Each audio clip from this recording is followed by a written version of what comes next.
जागतिक महिला दिनाच्या सगळ्यांना हार्दिक शुभेच्छा. सगळ्या महिलांना हार्दिक शुभेच्छा. बिल्डिंगच्या आम्ही मैत्रिणींनी बरेच दिवस झाले काही बेट ठरवला नव्हता. आधी भरपूर आमच्या गप्पा गोष्टी व्हायच्या. आम्ही एकमेकींना भेटायचो. पण आम्हाला जेव्हापासून छोटी-छोटी मुलं झाली आहेत, तेव्हापासून आम्ही आमच्या भेटीगाठी बऱ्याचशा कमी झाल्या आहे. काही एखादं सणवार असला तर 5-10 मिनिटासाठी तेवढ्यापुरती भेटायचं आणि बस आपापल्या घरी जायचं. त्यामुळे आज आम्ही ठरवलं की वुमेन्स डे असल्यामुळे पावभाजीचा बेत करायचा आणि सगळेजणी एकत्रित यायचं. खूप छान वाटलं. बरेच दिवसनी आम्ही सगळे एकत्रित आलो आणि एका मैत्रिणीने सुचवलं की प्रत्येकीबद्दल एक लाईन बोलायची की मला या मैत्रिणीबद्दल काय वाटतं, या मैत्रिणीबद्दल काय वाटतं. खूप छान वाटलं हे सगळं बोलून. आम्ही एकमेकींना बरेच दिवसनी भेटलो. मन मोकळेपणाने बोललो एकमेकींशी. भरपूर गेम्स आम्ही खेळलो. गेम्स पण एन्जॉय केले. सगळ्या बायकांनी वेळेतून वेळ काढून स्वतःसाठी वेळ काढायला पाहिजे. आपण जे पैसे आपल्यासाठी स्वतःसाठी जमा करत असतो की नाही मी हे पैसे माझ्यासाठी स्वतःसाठी खर्च करेल, मी काहीतरी शॉपिंग करेल, मी काहीतरी पार्लरला जाईल. पण आपण असं कधीच करत नाही. ते पैसे ठेवून काहीतरी वेगळ्याच कामाला ते आपण पैसे खर्च करतो. पण स्वतःसाठी कधीच खर्च करत नाही. सगळ्यात आधी आपण स्वतःला महत्त्व दिलं पाहिजे. आपल्यासाठी वेळ काढा. आपल्या स्वतःवरती पैसे खर्च करा. जॉब करत असाल तुम्ही किंवा नसेल करत. जॉब करणारी व्यक्ती आणि हाऊसवाईफ ही दोन्हीही सेमच असते. दोघींनाही काही काम कमी किंवा काम जास्त असं नसतं. दोघीही या समानच आहे. त्यामुळे पैसे असल्यावरती आपण स्वतःवरती खर्च करायला पाहिजे. आपण स्वतःसाठी वेळ काढायलाच पाहिजे. खूप महत्त्वाचं आहे स्वतःसाठी वेळ काढणं. आज आम्ही मैत्रिणी सगळ्या भेटलो तर सगळ्यांचा एक कॉमन पॉइंट म्हणजे आम्ही डिस्कस केला की मुलं झाल्यावरती खूप चिडचिडपणा वाढतो. खूप जास्ती चिडचिड होतं सगळेजणी. तर आमच्या फ्रेंड सर्कलमध्येच एक डॉक्टर आहे. त्या डॉक्टर आम्हाला म्हणले की जिथे जॉइंट फॅमिली आहे तिथे हा चिडचिडपणा कमी जाणवतो. माहिती नाही आता हे खरं आहे की नाही आहे, पण होऊ शकते. तिथे मुलं थोडे आपल्यापासून लांब राहतात.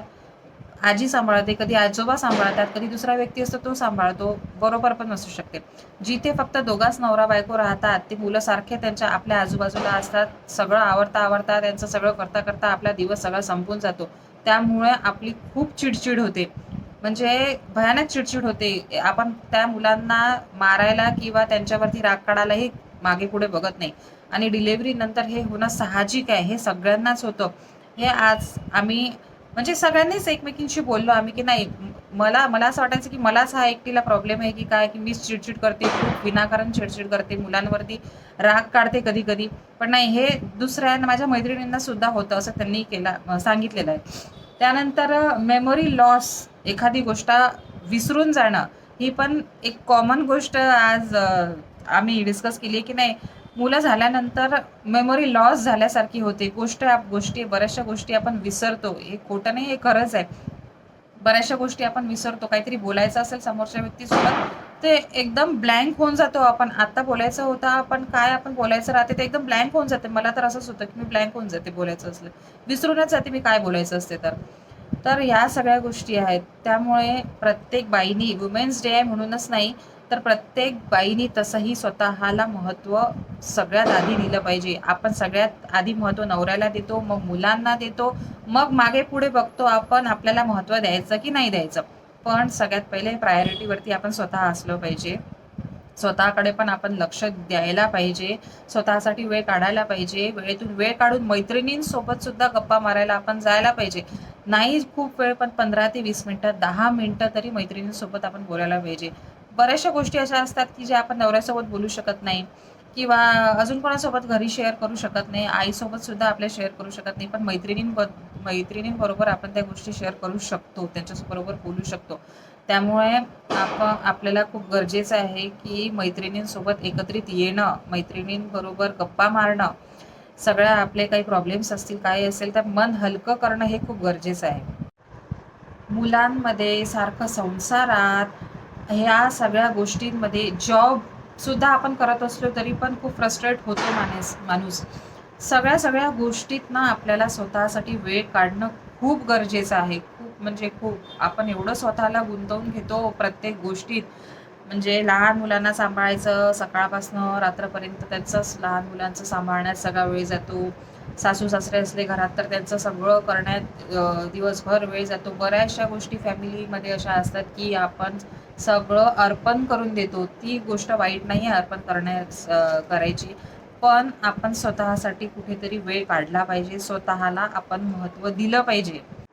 बऱ्याचशा बायकांना असं वाटतं, की मी हाऊसवाईफ आहे, तर मी बाहेर पडू शकत नाही. लहान मुलं घरात असल्यामुळे कोणी सांभाळायला नाही आहे. तर मी घरून काहीतरी करू शकली पाहिजे, जॉब घरी म्हणजे घरी बसून वर्क फ्रॉम होम करू शकली पाहिजे किंवा घरी बसून एखादा बिझनेस करू शकली पाहिजे. तर मलाही असंच वाटते. मला पण बिझनेस स्टार्ट करायचा आहे. लवकरच मी तुमच्यासोबत शेअर करणार आहे, की मी कुठला बिझनेस स्टार्ट करणार आहे. एक स्मॉल बिझनेस मी स्टार्ट करायचा विचारात आहे. लवकरच तुमच्याबरोबर घेऊन येणार आहे मी तो बिझनेस. तुमचा सगळ्यांचा सपोर्ट मला असू द्या त्या संदर्भात. मी सांगेलच कुठला बिझनेस मी स्टार्ट करते आहे. लवकरच येईल तो व्हिडिओ. आणि प्रत्येक बाईलाच वाटतं, की मी घरी बसून काहीतरी करायला पाहिजे, काहीतरी नवऱ्याला हातभार लावायला पाहिजे. तर खूप चांगली गोष्ट आहे, हे करायलाच पाहिजे. जर वेळातून वेळ काढून तुम्ही करा घरी बसून. YouTubeवरती व्हिडिओ बनवा. तुम्हाला जे काही चांगला येत असेल, रेसिपीज येत असेल, कॉम्पिटिशन भरपूर आहे. पण येत असेल टाका व्हिडिओ.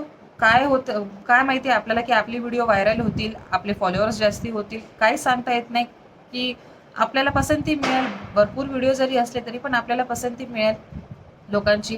त्यामुळे कुठलीही गोष्ट करायची आहे तर पटकन निर्णय घ्या. वेळ वाया घालवू नका. घरून करणारे भरपूर बिझनेस आहेत. भरपूर आपण गोष्टी घरून बसून करू शकतो. ट्राय करा.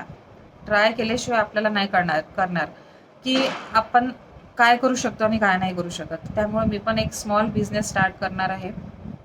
तर तुमची साथ असू द्या.